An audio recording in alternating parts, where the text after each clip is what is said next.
मैं आप हजरात को जो है आज सोने की सुन्नतें बताना चाहता हूँ कि हमें देखो सारी मखलूक सोती है और हम भी सोते हैं, जानवर भी सोते हैं, कीड़े मकोड़े हर चीज़ सोती है।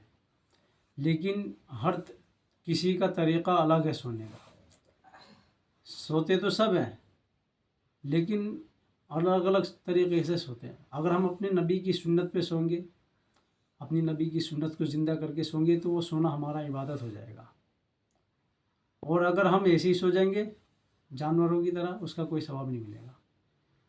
हाँ, और जब हम सोए ईशा की नमाज के बाद, रात को सोने का जब हम इरादा करें तो जो अगर हमारा मोटा कपड़ा है उस पर तो हाथ फेर लो ताकि कोई कीड़ा का कांटा ना हो। और अगर हल्का कपड़ा है, बारीक कपड़ा है, उसको बाहर ले जाके झाड़ लो। जब हम इस तरीके से कर लेंगे तो जो उस पर कीड़ा कांटा होगा, धूल मिट्टी, वो सब झड़ जाएगी, ख़त्म हो जाएगी। और जब हम सोने का इरादा पुख्ता कर लें तो वज़ू कर लें। वज़ू करने के बाद अगर हमें कुरान का कुछ हिस्सा याद है वो पढ़ लें। और हदीस के अंदर तो ये आता है कि जो शख्स सोने से पहले सूरह मुल्क पढ़ ले, यानी तबारकल्लज़ी की सूरत पढ़ ले, ने फरमाया कब्र के अंदर उसको अज़ाब नहीं होने का। और एक सूरह अलिफ लाम मीम सजदा, ये दो सूरतें ऐसी हैं अल्लाह के नबी सल्लल्लाहु अलैहि वसल्लम कभी भी इन दोनों सूरतों को बगैर पढ़े नहीं सोए, हमेशा पढ़ के सोते थे।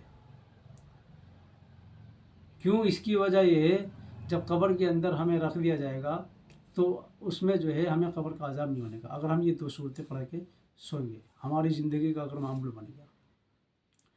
जब हम बिस्तर पे पाँव रखेंगे तो सीधा पाँव रखेंगे और 33 मरतबा सुबहान अल्लाह, 33 मरतबा अल्हम्दुलिल्लाह, 34 मरतबा अल्लाहु अकबर पढ़ के हम पूरे जिस्म पर फूंक मार लेंगे।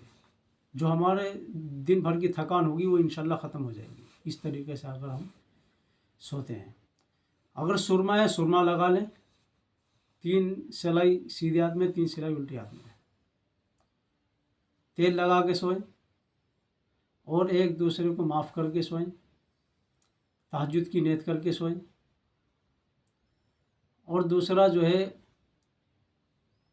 अगर हमारी आँख खुल जाए, बीच में डर जाए रात को सोते में, तो औज़ु बिल्लाहि मिनश शैतानिर रजीम पढ़ के एक तरफ थुकार दे, दूसरी तरफ लेट जाए।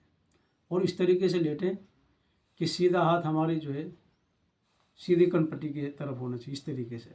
और ये हमारी टांगें मुड़ी भी होनी चाहिए। मैं असल में खड़ा हूँ, मैं आपको तरीक़ा पूरा नहीं बता सकता खड़े खड़े अगर लेटा होता तो बता देता। ठीक है मेरे भाई। और एक दूसरे को माफ़ करके सोएं और मुहासबा कर लिया कि आज हमने अपनी पूरे दिन की ज़िंदगी में जो आज अपनी ज़िंदगी को गुजारा, अपना वक्त गुजारा है सुबह शाम तक, तो हमने उसमें क्या गुनाह करे हैं, क्या नेकी करी है।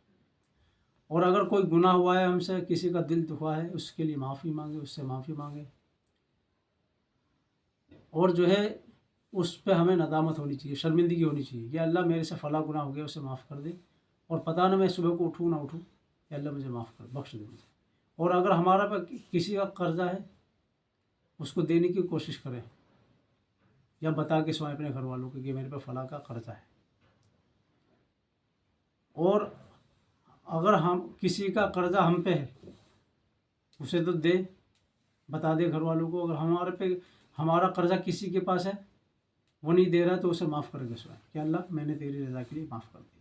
ये बड़ी दौलत है। अल्लाह के नबी सल्लल्लाहु अलैहि वसल्लम फरमाया कुलिल अफ़्व, माफ़ करना बड़ी दौलत है। तो इसीलिए हम जो है इस तरीके से सोएंगे तो इंशाल्लाह हमारा सोना इबादत बन जाएगा। जब हम सो के उठेंगे, जब सोने के पूरा इरादा हो जाएगा, आँख मीचने के लिए हम जाएंगे, तो हमें जो है दुआ पढ़नी है, अल्लाहुम्मा बिस्मिका अमूतु व अहया। अब जब बीच में आँख खुलेगी, हाजत हो जाए नहाने धोने की, तो अपने साथी को जो बराबर में लेटा है उसको उठा ले। और बराबर में जो साथी लेटा है हमारे, उसको भी हक़ है कि उसको उठना चाहिए, वो उसके साथ जाए। कोई भी हाजत होती है पखाना पेशाब की, और जब उठ जाए और देख लें वक्त तहज्जुद का वक्त है, तहज्जुद की 2 रकात पढ़ ले, अल्लाह से मांगे, फिर अल्लाह के सामने रोएं, गिड़गिड़ाए, दुआ पढ़ ले, अल्हम्दुलिल्लाहिल्लज़ी अहयाना बअद मा अमातना व इलैहिन नशूर। और हमारी ज़िंदगी में जितनी क़ज़ा नमाज़ें हुई हैं उसकी कम से कम ज़्यादा नहीं, हर नमाज के बाद क़ज़ा कर लें। इशा के बाद ही पढ़ के सोए, कम से कम इशा के बाद अपनी क़ज़ा नमाज़ पढ़ के सोए अगर हमारी नमाज क़ज़ा हो, और नहीं है तो अल्लाह का शुक्र अदा करें। और आइंदा हम जो है अपनी ज़िंदगी को सही गुजारने की कोशिश करें। अपने अब हम जो उठे हैं ना सो के, ये अल्लाह ने हमें दूसरी ज़िंदगी दी है। बहुत सारे ऐसे होते हैं वो सोते रह जाते हैं लेकिन उठते ही नहीं है। ये अल्लाह का बड़ा एहसान है, शुक्र अदा करें कि अल्लाह तूने हमें दूसरी ज़िंदगी दी। अब हम इसको जो है तेरे हुक्म के मुताबिक गुजारेंगे। समझ गया? हाँ, ये बात समझी और इसके ऊपर इंशाल्लाह अमल करेंगे। समझ में आया? तो इसीलिए लाइक शेयर सब्सक्राइब करें मोहम्मद उमर शेख के चैनल को, और आगे कमेंट में करें कि और कैसी वीडियो आपको चाहिए। ऐसी वीडियो इंशाल्लाह हम तैयार करेंगे। बात समझ में आए जब भी बताए कमेंट में, और ना आए जब भी बताना। ठीक है इंशाल्लाह। अस्सलामु अलैकुम वरहमतुल्लाहि वबरकातुहू।